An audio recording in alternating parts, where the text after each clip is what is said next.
super soft, I will always put it in the microwave. Even if it starts to melt a little bit, I think that is better than having really hard butter. Absolutely. Yeah, for sure. Really important. Oh my gosh, there's so many questions coming in today. This is Well, wonderful. people are just loving baking at the moment, aren't they? So I'm not surprised. I'm just going to turn my light off because it's really light and it's annoying me. I'll keep going. Let's see. Do you have any... Oh, that was quick. Do you have any tips to stop your cakes going soggy when you use fresh fruit? Oh, so don't use too much of it, the fresh fruit. Yeah, so for example, I made the raspberry bakewell cake, and the cake does go a bit squidgy around the actual raspberry, but I almost think that's kind of the beauty of a fruit cake. That's kind of the effect you're going to get. Fruit, like berries, are always going to let off a bit of juice, so it's going to happen. Other fruits, you can bake them off a little bit before you put them into a cake. So something like apples and pears, you might want to bake them or stew them down a little bit before you put them into the cake, maybe. Yeah, that adds some lovely flavour as well. Yeah, but something like a berry or a currant, they are going to let off a bit of liquid, so that desired effect, really. Nice. I tend to make my sponge mix quite not as wet, so I will add less liquid. So I normally add a splash of milk in at the end to loosen it down, and I don't do that when I add fruit into the mix. I also find it's nice to use, rather than like a flat sponge recipe, I might put in a bit of ground polenta or some ground almonds, because I find that just kind of gives it a bit more stable. Yeah, absorbs the juice a little bit. Okay, what have we got next? Is there any difference in white or brown eggs? No. Oh, interesting. No. Yeah, no difference. People that have cooked with any kind of eggs. Yeah, there's so many. How do I get really moist cakes? Have you got a tip, Liberty? My main tip, so obviously don't overcook them and cook them at too high a temperature and whatever. Yeah. But I also will, if they have dried out a bit, if you're using them a few days later, I will always put a simple sugar syrup, which is just equal parts sugar and water, bring it up to a boil to make a syrup, cool it down, and then brush that over all of the cakes. And it like adds an extra layer of moisture. Yeah. If it's lacking. Yeah. You got any tips? I think that's a really good tip, especially for larger cakes. Like if you're doing a wedding cake or something quite big, because they take quite a long, like slow cook, they can dry out a little bit. So a sugar syrup's a really good idea. I like yogurt into a sponge cake. I think that gives it a really nice texture, keeps it really moist. Or for a chocolate cake, I really like making it with oil. Butter adds a really nice flavour, but oil gives you a softer texture. Yeah. So I really like chocolate cakes made with oil, and we've got a fab one on the website, if I do say so myself. It's we've got the cake, actually, it's decorated in 3 different ways. So you can go for a cookies and cream cake, and then there's the anti-gravity cake, and there's another one which I can't remember. Everyone raves about this cake. It's a really nice cake, and it's so easy. It's just chuck it all in a pan and mix it kind of job. And it just stays really moist for ages, for a good couple of days. It's a really nice chocolate cake. Oh, yeah, absolutely. And Juliet's vegan one is incredible as well. Yeah, that's really good. Okay, I'm thinking of making a fruit cake for Christmas. How long will it last, and how do I keep it? Interesting. Okay, what's the longest you've ever kept your fruit cake for? Oh God. Well, I always tend to make them in November because I do them on Stir Up Sunday. But so we used to in my family have a Christmas cake competition where everyone would make and decorate a cake for Christmas. Of course you'll win. No, my nan always used to win. I never won. Outrageous. I know. So we had so much fruit cake that we would often just cut into 1 or 2 and then keep the others. So, sometimes I'd still be eating it in like April, May. Love a long time, isn't it? But yeah, do it for fruitcake as well. And they do last ages if you mature it properly, keep it wrapped really well, and feed it with alcohol. That's going to help preserve it. So yeah, you can make it now. Absolutely, it'll taste lovely. I'd say keep up to a year really if you keep it in the right conditions, and the flavour will just get better. Oh, I love fruitcake. Yeah, got question from the really, really lovely guys at Low Key Hungry. They're the sweetest people. They are asking, how do you stop donuts from getting oily when you fry them? Is this down to temperature or the air in the dough? That's really interesting. Have you got a solution? So I made donuts last week. Classic fried donuts, and I've got to say I think it comes down to temperature. So the first couple that I fried, fry them off and then drain them really well on kitchen paper. But I think the first couple I fried, the temperature was a bit too low, and so I think they do start to absorb a bit of that oil more. Once you get it up to the right temperature, which is about 180, 190, they don't seem to absorb as much fat. I don't know why that is.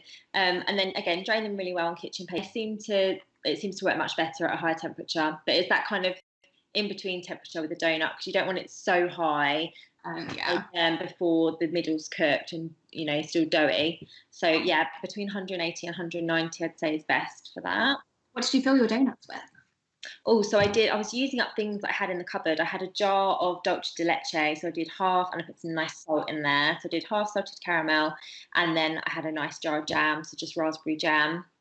Classic. Oh, so good. They did look amazing. There's a place near me called the Pudding Stop, and they do the best donuts, rhubarb and custard donuts, which is just out of this world. I love them. Rhubarb and custard donuts. Oh yes, we've also got an amazing rhubarb and custard blondie recipe from Anna Gluck. Yeah. Okay. Up next, what's the best buttercream recipe that can stand heat? Oh, have you got one?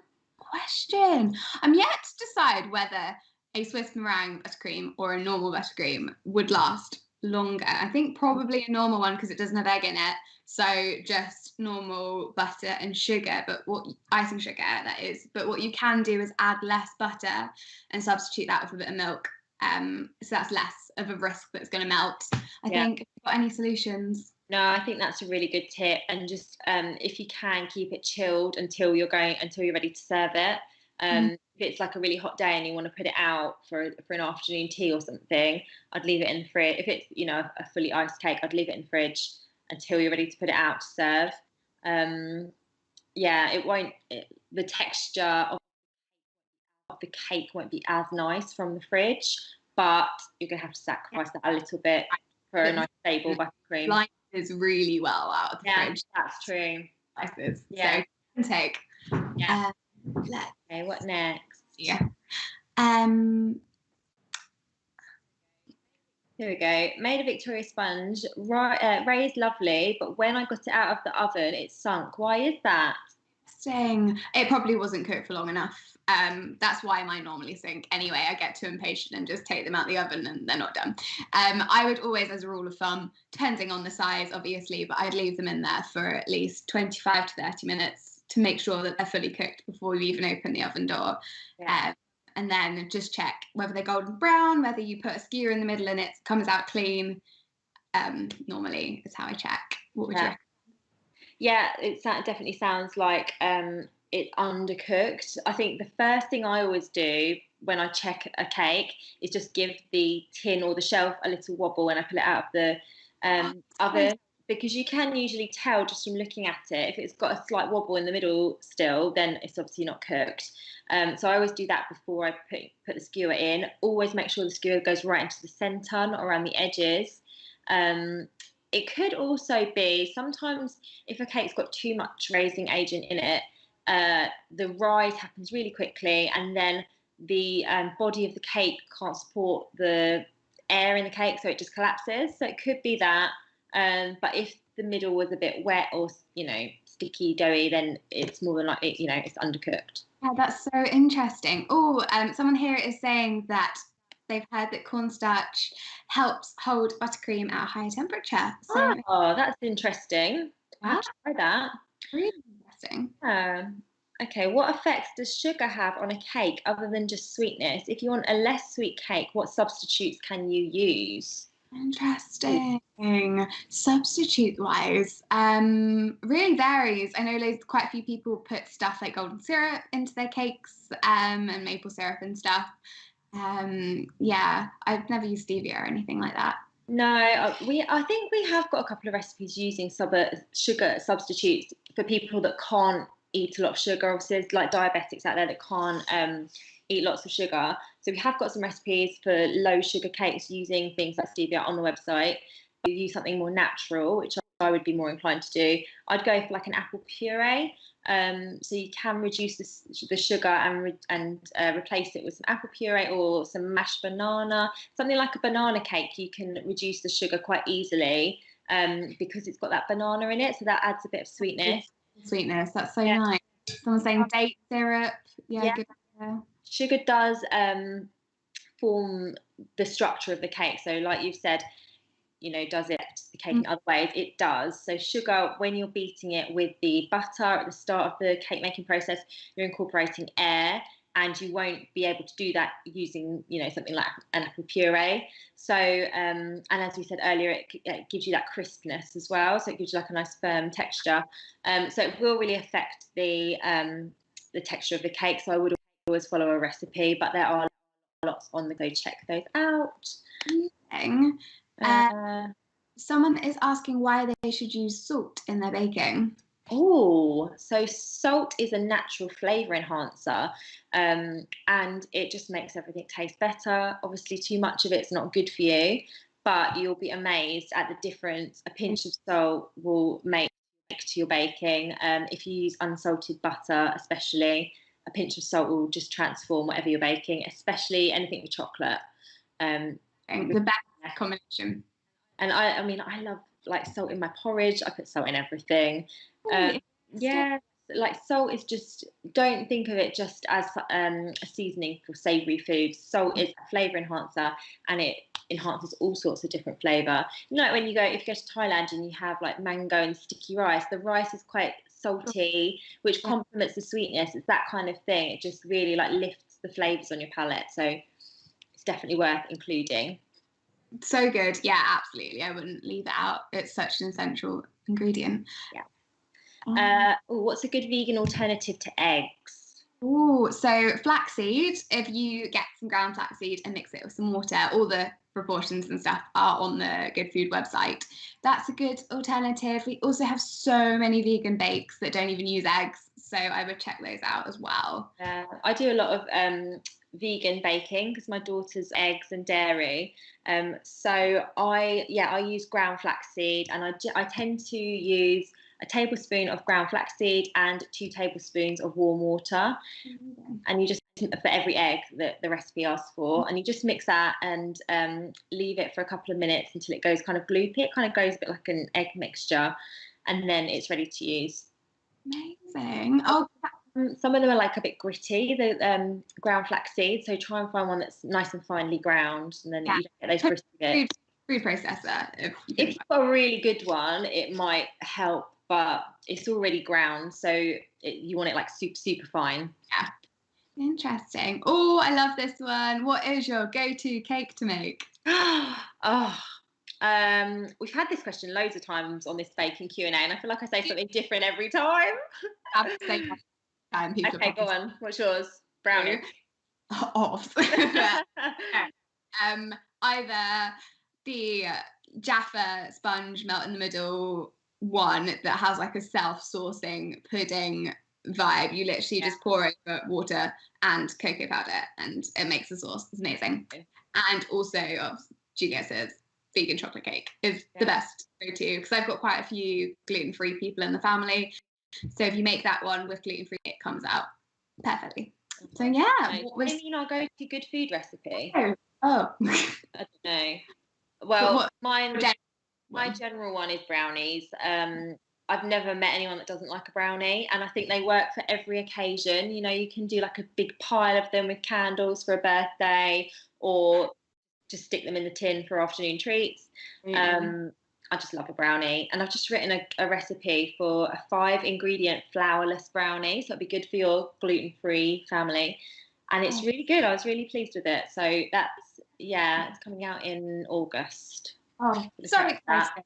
Yeah, to look forward to. That's really I love, and also I've just found that you can literally put anything, well, not anything, but anything sweet that you have in your cupboard into a brownie. Like I've chopped loads of bourbon biscuits and chucked them in there, and anything. Anything goes with the brownie.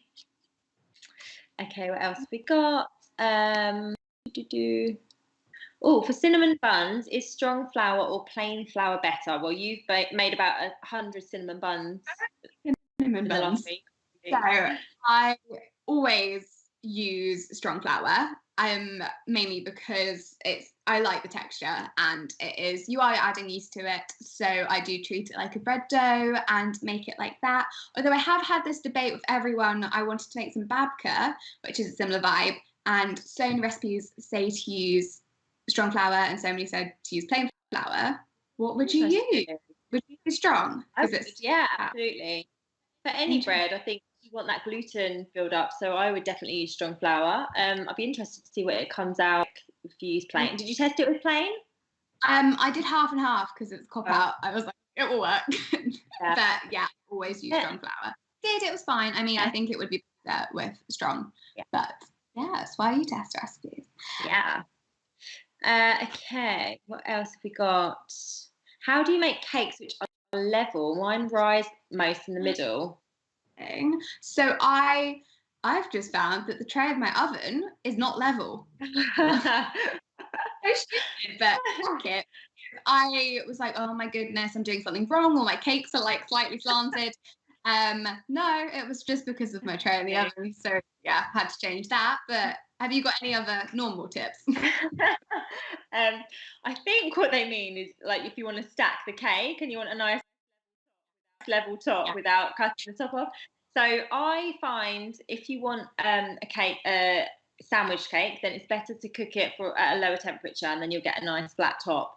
So yeah, maybe most sponge cakes are cooked at 180 conventional, 160 fan. I'd maybe drop that down 20 degrees and then cook it for a longer time. So maybe 140 fan for 45 minutes, 50 minutes, something like that, and that gives you a much more level surface because you haven't got that like initial rise.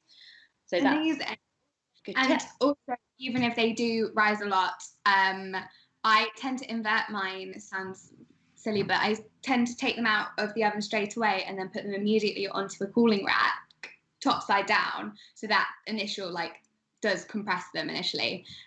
So it does give it a flat top. It's a bit of a cheat, but it works. Good cheat. Okay. Someone said, how do you make tea? I think they're joking.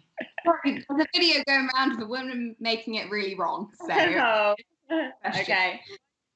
Why do banana bread sometimes go very stodgy? I don't. Probably too much sugar, maybe, or undercooked. What do you think? Maybe undercooked, or maybe too much banana, because obviously banana is quite dense. So if you add a lot of it, then it will be stodgy. Like maybe tell us how many bananas you're putting in. I tend to do 3 if I'm making a banana bread. Yeah, 2 or 3. Yeah, like really big bananas, that'll make a difference. So maybe it's that. Asking what's the airiest sponge we've ever made and how to get a lemon sponge really light. Ooh. Well, you could go for something like a Genoise sponge. That's probably the kind of lightest, fluffiest variety of sponge. So that's where you whisk up the eggs and sugar until it's almost like meringue, and then you sieve over a little bit of flour, and you add the melted butter around the edge of the pan and fold it all together. So it's like a very foamy mixture, really, really light foamy. Or there's an American sponge called Angel Cake, which is similar. So I think that's a fatless sponge, or maybe it's got a tiny bit of fat in it. So something like that is really light, and it's a little bit more work. But if you've got an electric stand mixer, then yeah, it's fairly easy. But I've got to say, I prefer the texture of a creamed sponge personally.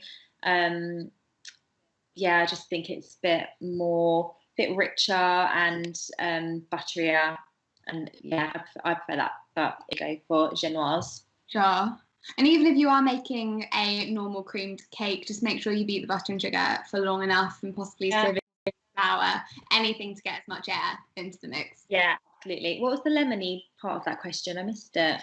I missed it. Hold on. Lemon? Oh, it's just asking how to get a lemon sponge super light, Oh, but I guess it just varies, whatever you use. okay. My daughter's fruit wedding cake's been in the freezer 6 years, defrosted it, and it still tastes amazing. Oh, that's so nice. That's so I'd kept some of mine. I didn't keep any. What did you have for it? Oh, so one of our former food editors made it for me. Lovely. We had one layer was chocolate Bailey's cake. One layer was, I think it was a salted caramel cake. And then one layer was carrot cake, I think. I need to remember. How bad is that? I think that's right. It's a big day. It's a lot to take in. Yeah. Let's see what else we have. Someone is asking how to fix a dry cake. Fix a dry cake. Well, your sugar idea is a really good one. Absolutely. Or you can just freeze it. I've sometimes found, I mean, the cakes are normally a lot more moist once you take them out of the freezer, obviously, because you've had that initial boost of water from the freezing process. So yeah, that might help as well. Yeah. Or if all else fails, I would just crumble it and make it into a trifle. Yes, you can't go wrong. That or a what's it called? Queen of puddings.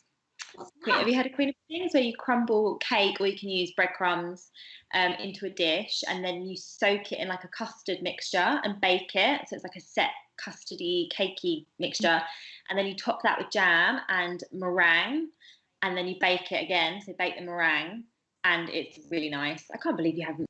You'd love it. Tomorrow. Yeah.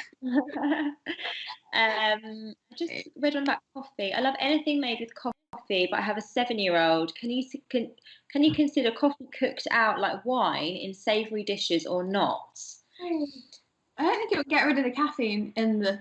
No, I think it's more a question of taste. Whether if she likes coffee, you could use a decaf coffee if you're worried about caffeine. But if she likes the taste, then no, go for it. Yeah. What else have we got? Someone wants to make a birthday cake for their mum tomorrow. What do we recommend? You go. You're the queen of birthday cakes. All my favourite cakes already. Okay, easy birthday cake. Maybe it depends what she likes. If she likes some chocolate, we've got so many lovely chocolate cake recipes. Traditional lemon drizzle never goes amiss. Elderflower is really nice at this time of year, so maybe like an elderflower. I think we've got a elderflower and strawberry gatto on the website. We have, which is like a bit of a cheat cake, because you buy 2 of those like flan cases, the ready-made flan cases, and you cut out 2 circles to fit a cake tin. So you line it with one, and then you chop up some strawberries and slice a load of strawberries in half, and then you line the outside of the dish with the strawberries, and you then mix the chopped ones through like an elderflower flavoured cream and pile that in the middle, and then you top it with the other sponge and squash it down and chill it overnight, and then the next day you just top it with some icing, a few flowers. It's like a cheesecake or gatto, but it's really delicious and really, really easy, and actually no cooking is involved, so you can make it in like 30 minutes. It's brilliant. So check that one out. I think it's called strawberry and elderflower gatto. It's on the website. I must try that as well. Gosh, you've given me so much inspiration. Loved it. Cassie, we're at the end.